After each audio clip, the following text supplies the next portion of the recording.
Greetings, everyone. This is Rock and Roll Spot Convention with the Weekly Comic Roundup. We've made it part of the way through this week's roundup, so let's keep on trucking. Kicking things off, we've got Amazing Spider-Man number 34. Where we left off, Spider-Man had been stabbed with an enchanted spear that transferred Norman Osborn's sins to him. The spear was intended for Osborn, but instead it got Spider-Man, which has led to him acting a bit more, well, Goblin-esque.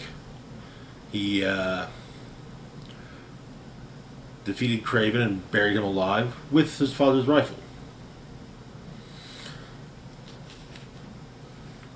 So the issue opens at the Harlem Hospital Center, where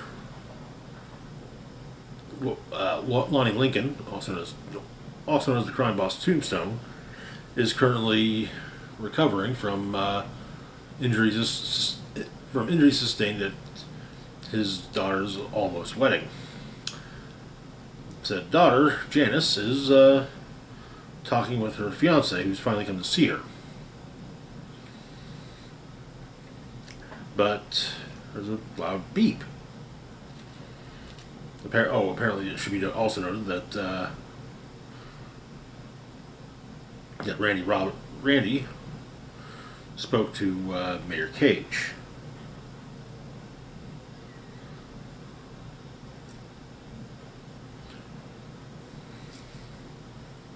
But as I said, there's a loud beep to rush into Janice's father's hospital room.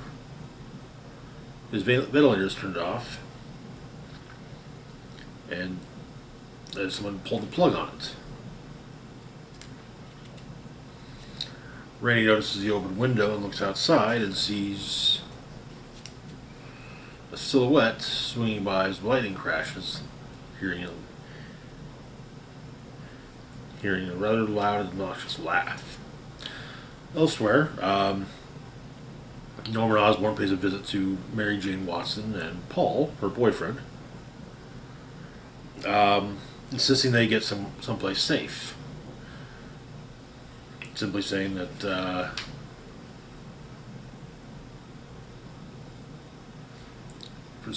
someone is trying to make Peter look unhinged, hurting people that he may hold a grudge against, no matter how petty. They agree, say they'll take the bridge as it moves quicker this time of night, but Norman suggests they take the tunnel instead. Kraven is debating his current lot in life. Spider-Man left him some matches, at least, and his father's rifle. And he's constantly fighting the urge to simply follow in his father's footsteps. Norman waits at Paul and MJ's place. So Spider-Man shows up.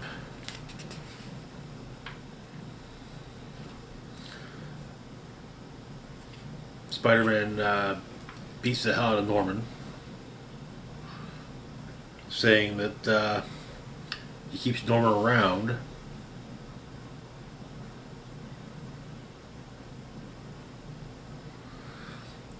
so just in case, so that when Norman reverts back to the Goblin, well, Peter can do what he should have done all those years ago after Gwen.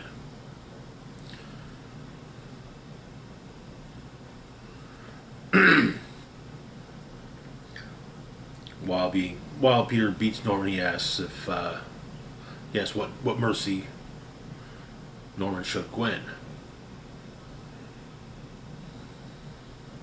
And Norman responds, none. He showed her none, and he lives in hell because of it.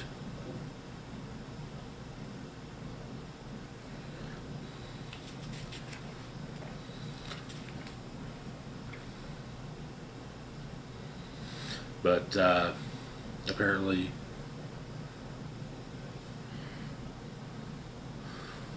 Norman tries to make sure that Peter leaves Paul and MJ alone, but Peter says he wishes he could, but when he thinks of throwing Paul off the top of a bridge, seeing if MJ can catch him with her new powers, well, that just makes him smile. Elsewhere, Queen Goblin is, though Norman's sins have been removed from her, she still retains the same look that she had as Queen Goblin. The ceremony went awry, and Kraven is paying the price.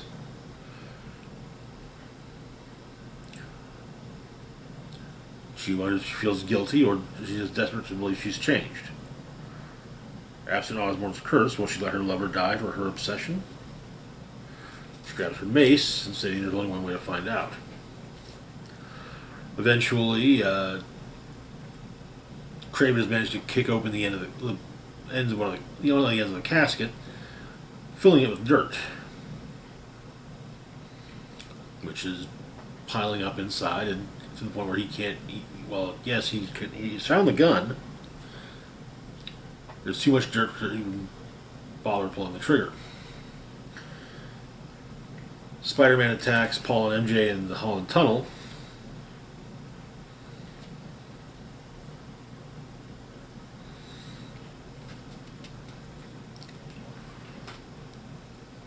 While doing so, he's attacked in kind. While Norman is rescued, while Kraven is rescued by Norman, and it's Goblin Queen there. It's Queen Goblin who's shown up to take on Peter. And that is where the issue ends. I'm really digging this story. I kind of worry about the fallout. But I sadly have a bad feeling that I'm going to gloss over the fallout of what Peter's actions in this and go straight into the upcoming gang war crossover. But we'll see. Moving on to our next book, we've got Cult of Carnage Misery, number 5, wrapping up the miniseries. Where we left off, Liz Allen had been saved from basically death at the hand of the Life Foundation by a combination of Queen Cat,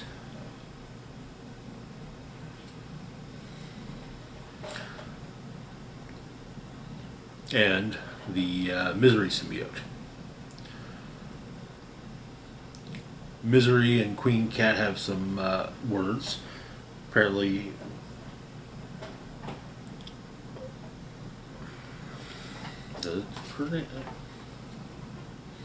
Lily, yes. Apparently, Lily Hollister wants to at least be present in her son Stanley's life.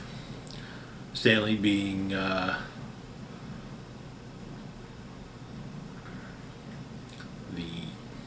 niece, as it were, of Liz Allen, whom she is raising alongside her son Norman. Some good points are made, and but eventually Liz Allen knows why she's helping, why Lily's helping. The explanation that Liz is important to Stanley.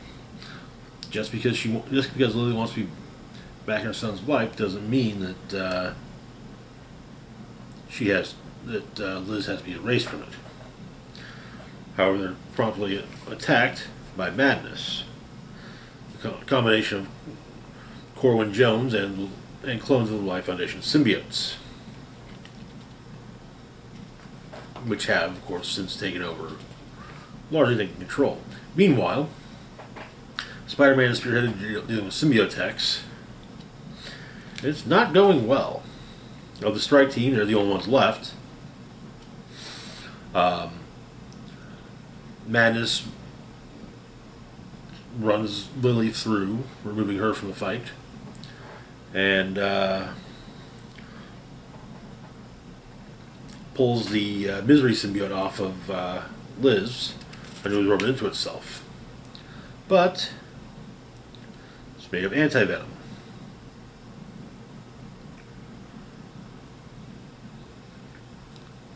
Eventually, as the symbiotex are beating the hell out of Spider-Man and Spearhead, Spearhead gives in to his injuries, and Spider-Man picks up his spear and does what he can against the symbiote, realizing that disrupting the processing core, the brain, and the computer, the connection between the three, is tantamount. Manages to do so, while Liz has managed to track down Carlton Drake and convince him to turn over all of the symbiote patents to Alchemax. Spider-Man shows up and to have just completed a clandestine business deal, which is why Liz had to go off the grid for a while. A week later, the symbiotes are being dealt with by Alchemax. All their numbers being checked. It's not entirely clear, though it's easily presumed that Liz and Misery have been separated. Corwin Jones is still missing. Stops off to visit his daughter, giving her a dolly. With the symbiote, the initial symbiote voices telling him that he tells his daughter that she'll be safe as long as she keeps the doll. Well, the symbiotes say yes, she'll be safe so long as Corwin does what they tell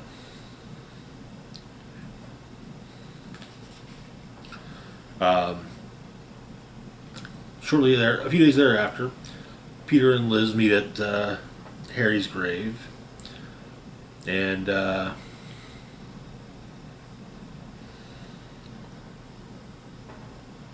Liz explains that she's aware of what she knows, that Norman threatened her, and that also Norman hurt her a few times. Peter Parker apologizes and says that he should have done more, but Liz says that she's the one who needs to apologize. She saw the signs and knew Harry was threatening Peter, that he was dangerous, and she just stood there, That was wrong. Though Peter says that none of that matters. What matters is how we move forward. Later, it would seem that Lily Hollister's medical care is being taken care of by Liz. The cult that helped her regain her memories wants to retrieve her, and Liz decides to try and rekindle things with the doctor she was talking to earlier in the series. With that portion ending with them kissing. The series itself ends with the anti-Carnage chimpanzee breaking free, and wondering what trouble it can get up to.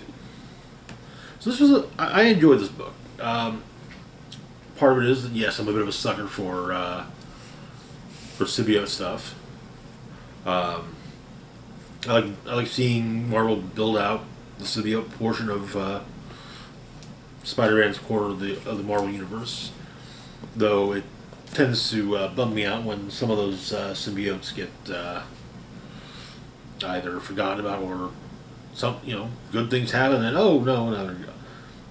Mainly the recent resurgence of Scream during in the aftermath of Absolute Carnage. It was rough seeing Scream get taken down the way she did.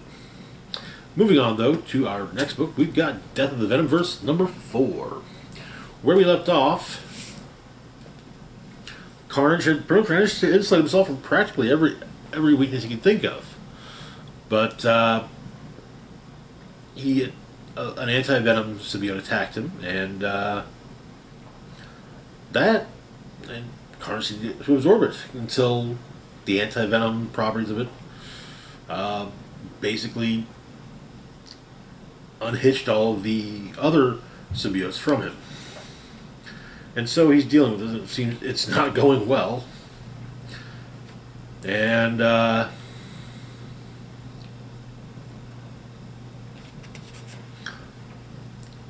so they all of them's going to take a make their attacks on Carnage, but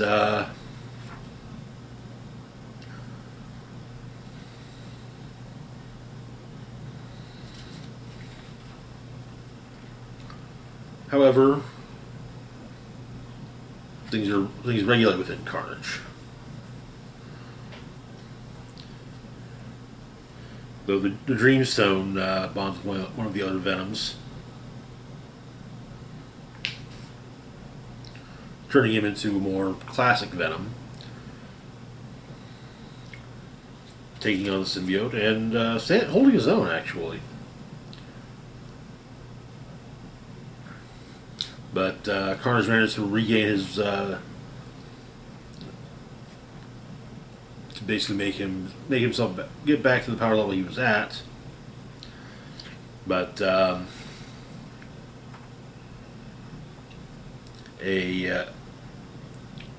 Dylan manages to get the dimensional gateway up and running and teleport everyone out.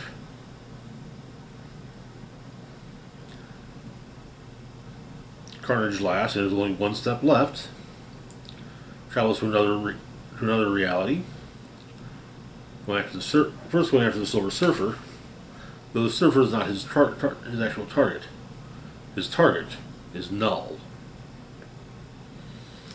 And on this Earth, the King in Black is still fighting the assembled heroes of the Marvel Universe.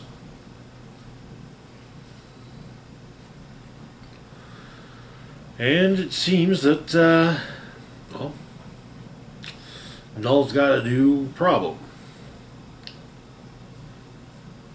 We've still got our backup stories. Final Escape.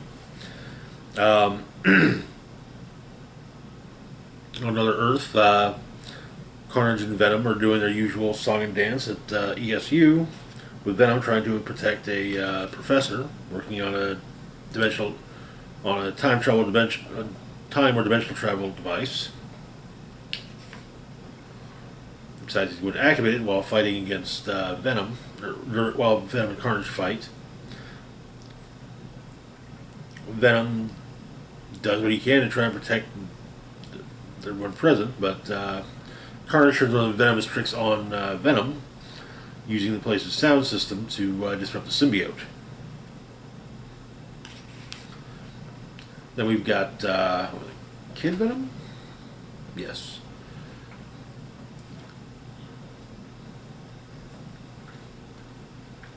The one, the Clinter takes on a Falcon form to fight the Carnage Beast.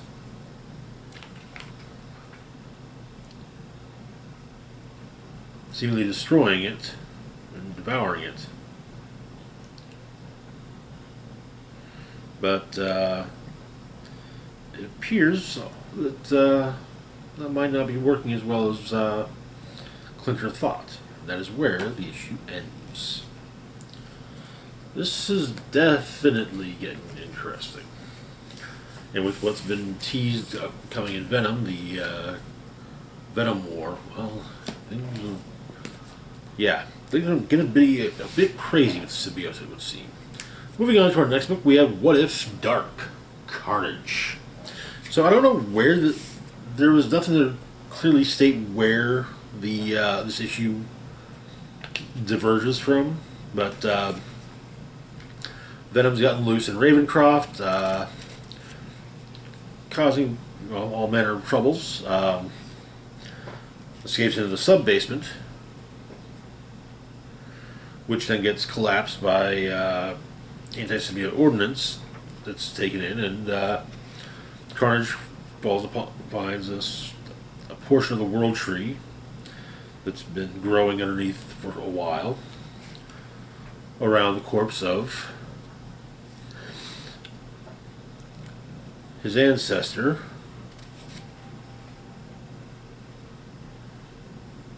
Cortland Cassidy. Ravencroft security goes further in, knowing that there's something in the bowels of the building that's not right. See that Cortland's building an army for the Dread Dormammu. Dormammu learns that his servant is awake and rips into reality. Rips into reality, but Cortland's army is destroyed by Ravencroft security. Cortland is then made into Dormammu's Carnage, and Cletus ends up finding a group of cultists that seem to worship Carnage. Fights Cortland, ends up killing Cortland's would-be army before they can be reborn.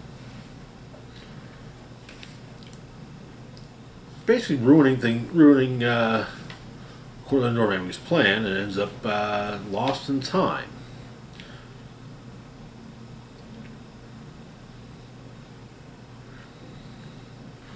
Dormammu opts to punish Cortland for his failure, and Carnage ends up back at Ravencroft, taken into custody.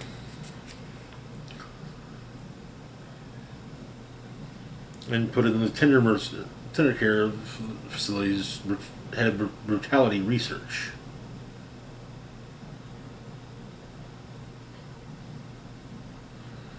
Setting that it's time once again to separate Cletus from the symbiote and chop them both up and watch them slowly heal.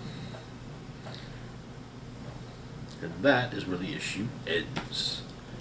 Interesting. Like I said, I wish that it had said what story this takes a divergence from, but oh well. Not bad. Not the best is what I've tried. It'd be hard to pick a worst one, but I'm biased in my love of Moon Knight for the Moon Knight one being probably the best. Moving on, though, to our last book for the moment, we've got Captain America #1.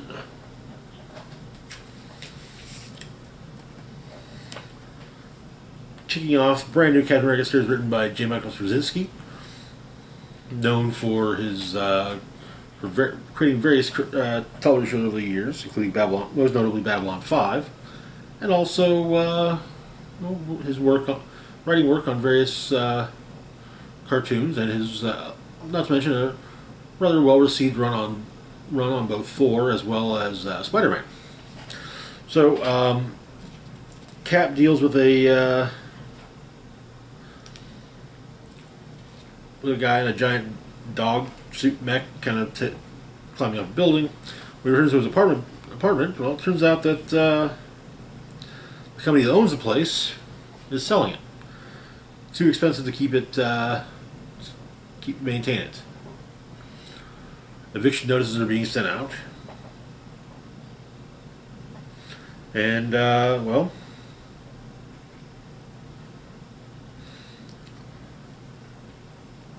just so happens that Steve Rogers knows someone that has, usually, a massive amount of money, and so Steve buys the building. He's now landlord, and he is making a point of doing all the repairs that need to be done on the building himself. But he learns of a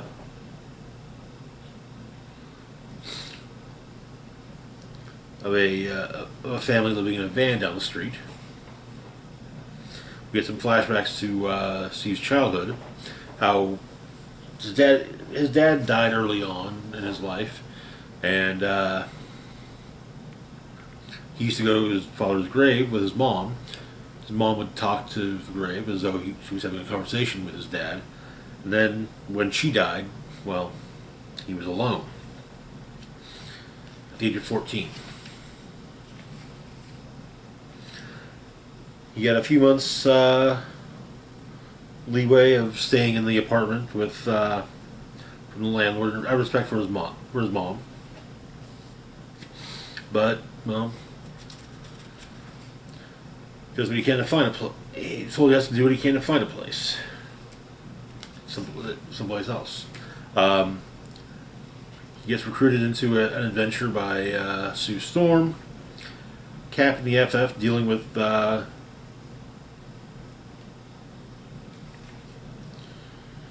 Psycho Man,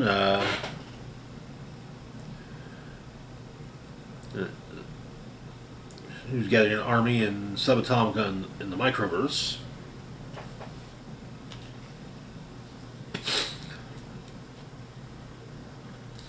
When Cap returns, well,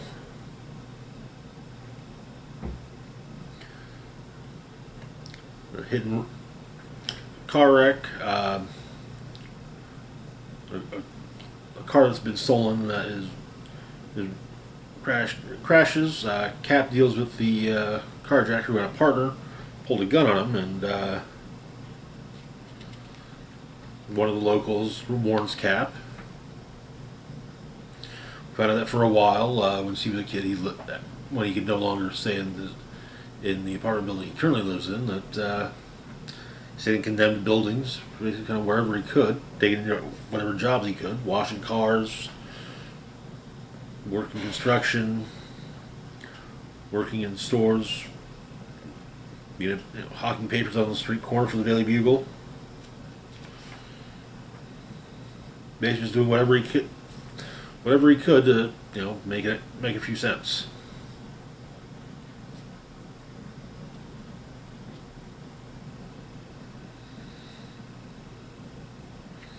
But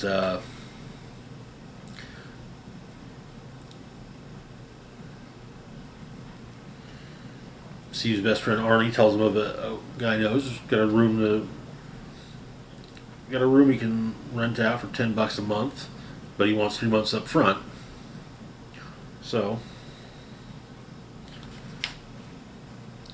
he does basically Steve does what he can to get to the money, focusing more on making sure he pay the rent than feed himself. But in the present, Cap talks to the homeless contractor, offers him a job.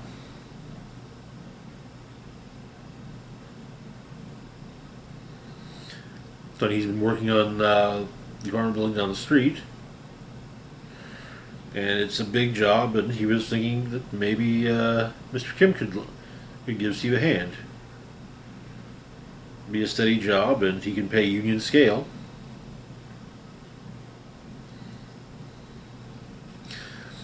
And we have a flashback to 2 years ago. Rich old man making his way through the jungle after a guide.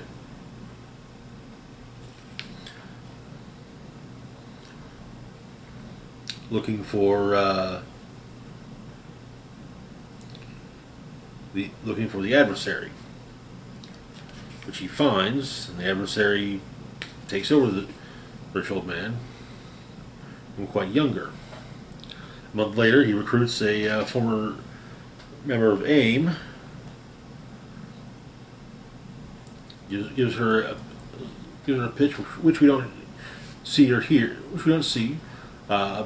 for taking over the world. She's in, she'll start making the calls. She's got a list of targets. Back in the past, as I said, Steve's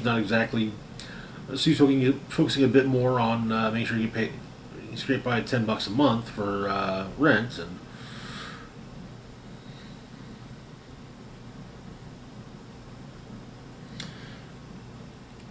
close. Of course, the hot dog guy comes by, but he's looking at the money. But well, yeah, he needs the money for rent. But Steve's told about there's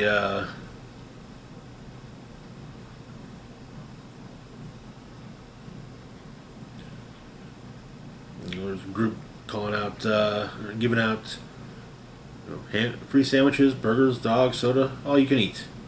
On the level.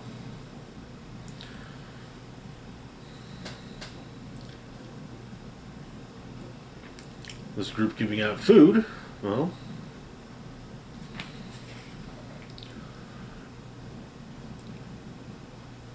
is the German the German-American Bund,